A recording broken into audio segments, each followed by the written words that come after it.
Hello and welcome back to What Now? I am your host, Henry Platt, and I am here with Henry Wade, Vice Mayor of Maricopa. So, Henry, I always like to revisit three parts of life: the past, the present, and the future. Tell me a little bit about your past, growing up in Los Angeles. Tell me a little bit about that, and this is for our first-time viewers who don't know who you are, what you're about. Getting to know your past will actually help them get to know you where you are. Well, I hope they got all the pictures out of the post office first before we start talking about it. No, but seriously, I grew up in Los Angeles, South Central Los Angeles. Okay. 71st and Raymond was the house that my mother bought in 1963. Okay. And we actually had to walk to the new house from the old rental that we were in because my mother didn't drive. You know, and the buses weren't running at that time, so we walked to our new house, and that was the last time that we had to walk. At least in the neighborhoods that we were in. Yeah. So Florence and Normandy is a very known location, which is where the Rodney King incident jumped off, and the Watts riots started in close proximity as well. So this is, I live one block north of there. Wow. During the time of the Rodney King incident, I was talking to my mom on the phone, and she was hearing all the noise. Okay. You know, all the gunshots, the glass breaking, and all these different things. And I was watching CNN, watching exactly what was taking place. Okay. And so the first gas station that they set on fire was where I got my first W-2. I had my first job. That's where you've worked? That's where I lived right there, one block away from the things that were going on. Yeah.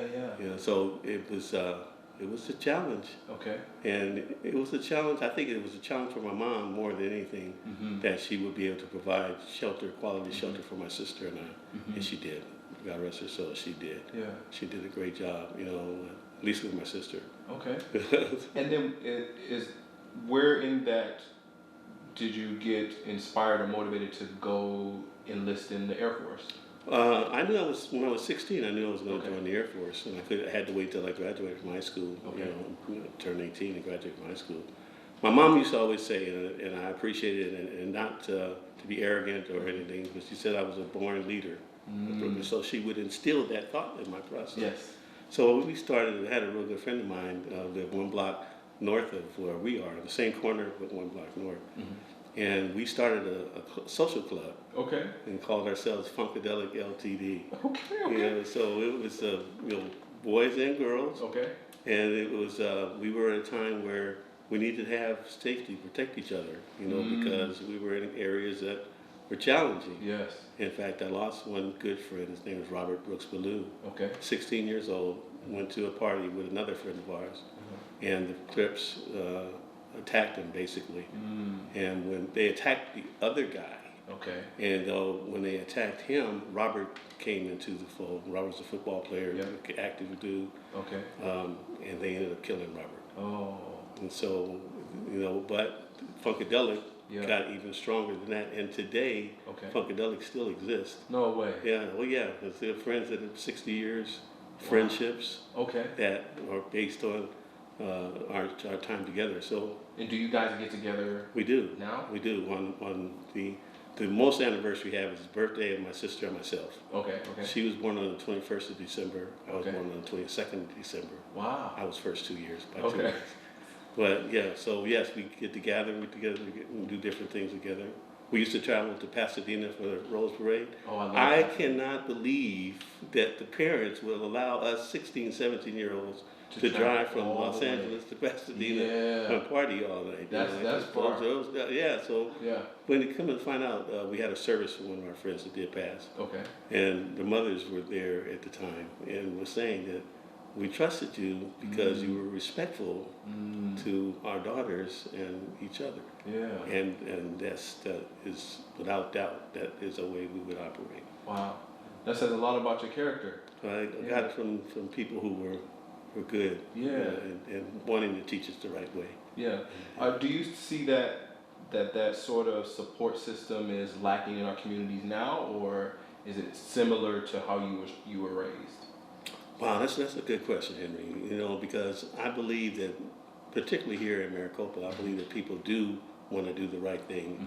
They do want to provide quality services. We want to provide quality services. Yes. We want people to feel like they are involved, that they're being listened to. Yeah.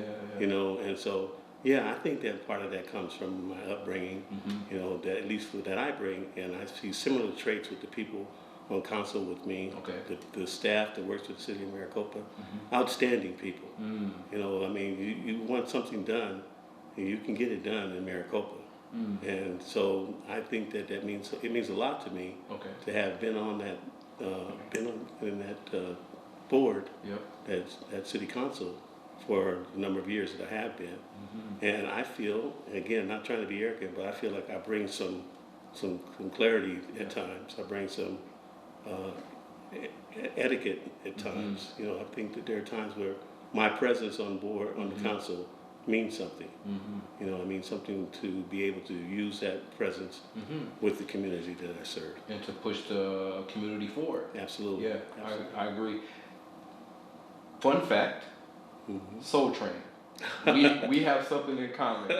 I've been on Soul Train, and I hear that you've been on Soul Train. Yes, sir. Yes, Okay, sir. tell me about episode that. 3 and 4. Okay, episode 3 and 4. Episode 3 and 4. It's, Okay. Soul Train, Frida Payne, and the Staple Singers. What? Yeah.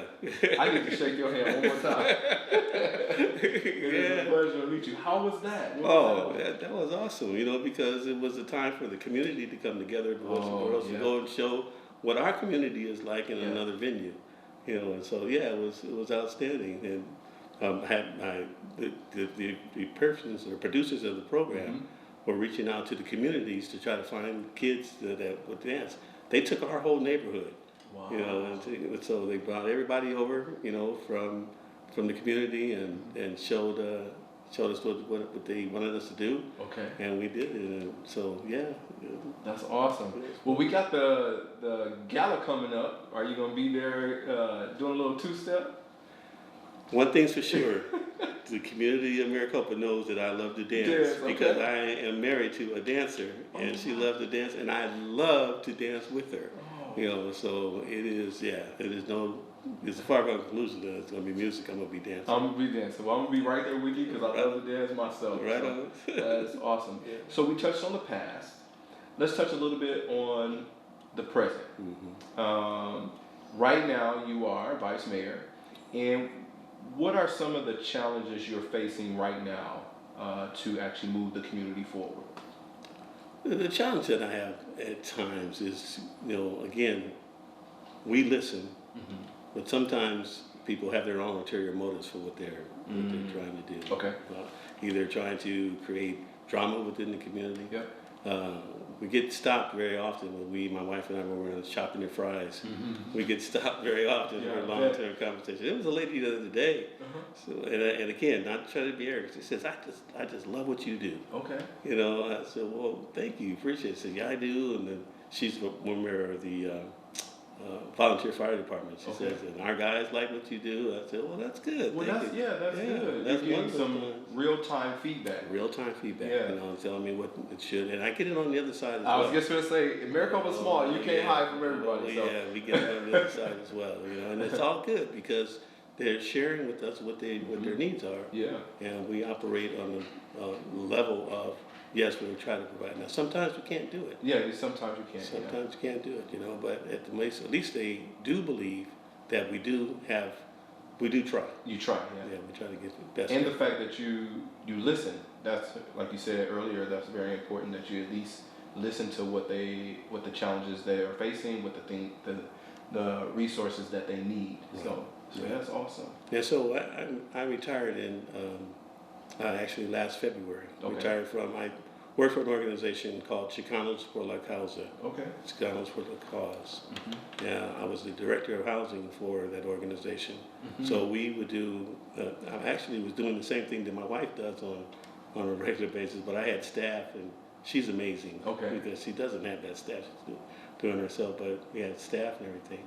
And so I retired, and I had to give you a short scenario. It'd be a long time for us talking about some of the things I've done, since even when I was in the military.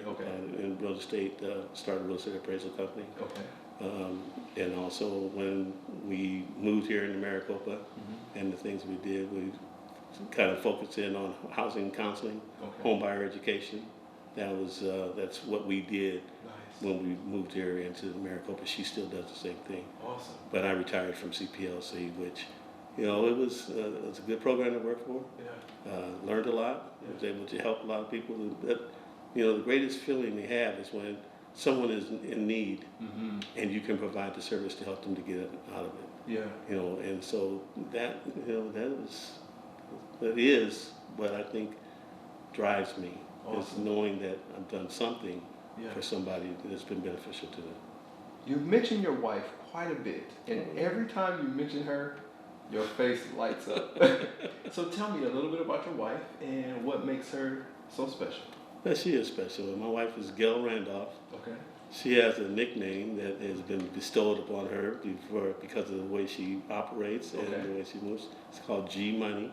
Okay. That's her nickname. That's awesome. G Money. G Money, okay. And G Money is known out there in the community. We tease each other a lot.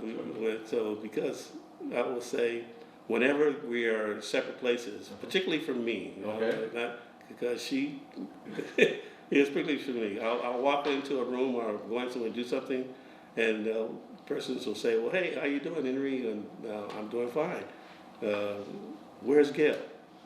That's the second. Normally the second question. The second question. Where's Gail? Sometimes she's right next door, or sometimes she's working doing something else. But yeah, she's my friend. She's my best friend. She's my source of support. She's a rock, for me. And so I'm smiling because I'm a lucky guy. You are a lucky guy. I can tell. Can you tell me? I love relationships and the longevity in relationships. Tell me how you guys met. We met through an organization that we were a part of, and that we worked together to build, actually. And it was the National Association of Real Estate Brokers has organizations in different states, throughout the United States. We put together the Arizona Association of Real Estate Brokers together as a team, and it just kind of seemed like we were equally yoked. We had similar traits, similar taste in what we wanted to do, several significant changes that we wanted to see happen here in the state of Arizona. So that's kind of how we came into meeting each other. Awesome. In the field that we were working in. Okay, and then I got another question. What was your first date? Wow, that's I can't really remember the first date. Tell me the last date. The last date was yesterday. Okay. tell me the last date. What did you guys do?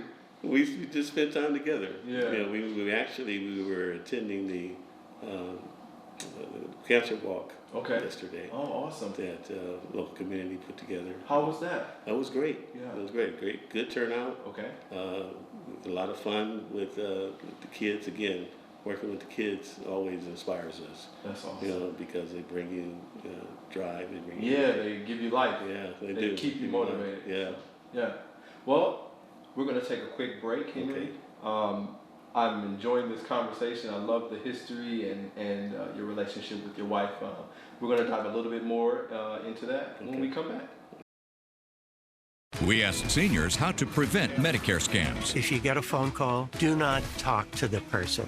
Never, ever give out your Medicare number. Just hang up. I check my Medicare statements monthly. To report Medicare fraud, contact the Senior Medicare Patrol in your state. We all make choices about alcohol. Kids make choices whether to drink or not. Bye, Dad. Bye-bye. Remember, I'm going to Alex's party tonight and sleeping over. Have fun. Hey, remind me about that party again? And adults make choices whether to talk about it. That's true of parents and every other trusted adult in a kid's life. Kids want to know our expectations, and they want honest answers in everyday conversations. So talk with your kids and help lead them on a positive path. Because when you talk, they hear you. And welcome back to What Now? Again, I am your host, Henry Platt, and I'm here with Vice Mayor of Maricopa, Henry Wade. First, I just want to say thank you. This has been a really great interview and eye-opening experience for me. Earlier, you talked about being out in the public and receiving real-time feedback. Whether it's good or bad, what are some of the misconceptions people may have about being a vice mayor? Well, about being on city council, period. You know, people believe that we have the power to change things immediately. You know, and sometimes on city council, we can't do anything because it's not in our preview, the purview rather, to do things. We have to go through city manager. City manager runs day-to-day operations, and so therefore we believe it or not, we have to not necessarily get permission, but at least let them know what's going on and what we're trying to do. Things in different departments, you have to deal with that director, and may or may not have the ability to be able to make the change that the person is looking for.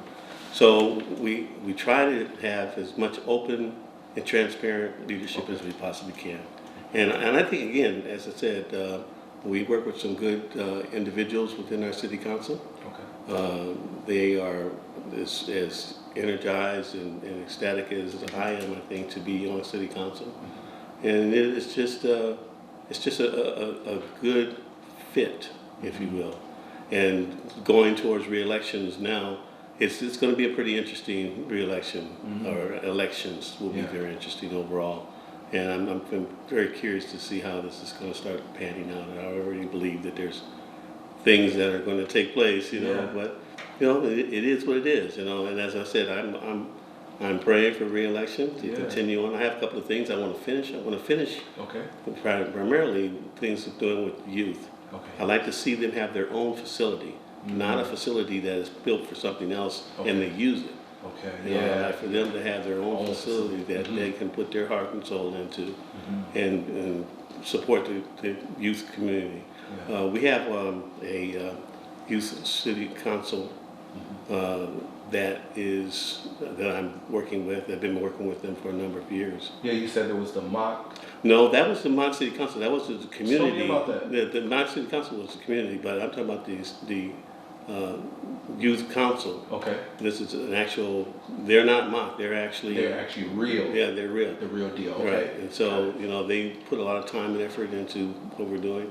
I've taken them to the League of Cities, previous, you know, on several occasions. The League of Cities is a time where the cities get together and do work on projects, work on policy, try to create programs, you know, for the communities that they serve in. And so they have been warmly received. The City of Maricopa Youth Council has been warmly received by other youth councils and some of the legislators as well. They know these kids. They know about the City of Maricopa and what we bring, the quality of people that we bring, and it's very encouraging to see them work as hard as they do and commit themselves to doing as good as a job that they can and mirror what we're doing. And we had a meeting the other night, Wednesday night. One of the things that we've broken these kids off into 4 different groups. One of the groups is working on policy. And what we're trying to do, and what we will do, is align those kids with those programs. For instance, the Planning and Zoning Commission will have a kid that will be a part of that Planning and Zoning Commission, and we'll be able to bring those issues back to the fold and work together to try to make things happen. So I might have to introduce you to my son. I would love for him to be a part of whatever you have going on. How old is he? He's 13. Oh yeah, that's perfect. He's perfect? Yeah, he's perfect. The vice chair for the council is about is 13. Oh, wow. And this is a dynamic young man. I could talk about these kids all day. Yeah. This is a dynamic young man. He's a baker. He bakes cookies. He's got a website. You know. Oh, wow. 14. Yeah. You know, I'm like, really? Yeah. These kids are really amazing. They are. Yeah. They are. You know, so you know they keep us in check as well. You know, so. Yeah. But yeah, that's again, I could talk about them all day. But let's talk about legacy. Mm-hmm. Being that you are a cancer survivor, mm-hmm. and you've persevered through that, mm-hmm. what is the legacy that you want to leave behind? I want for people to remember that I cared. Mm-hmm. You know, that certainly there are times when you can't initiate or a change, create a change. Yes.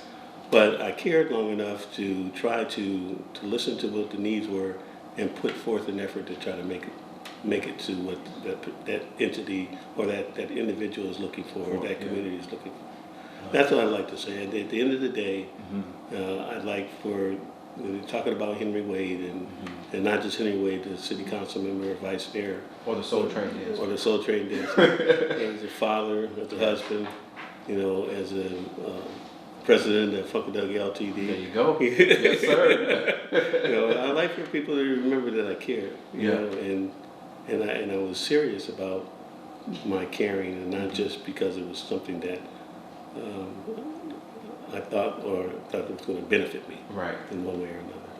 Well, I want to say that I've never thought about running for any office or anything like that, but you have inspired me today to maybe consider it.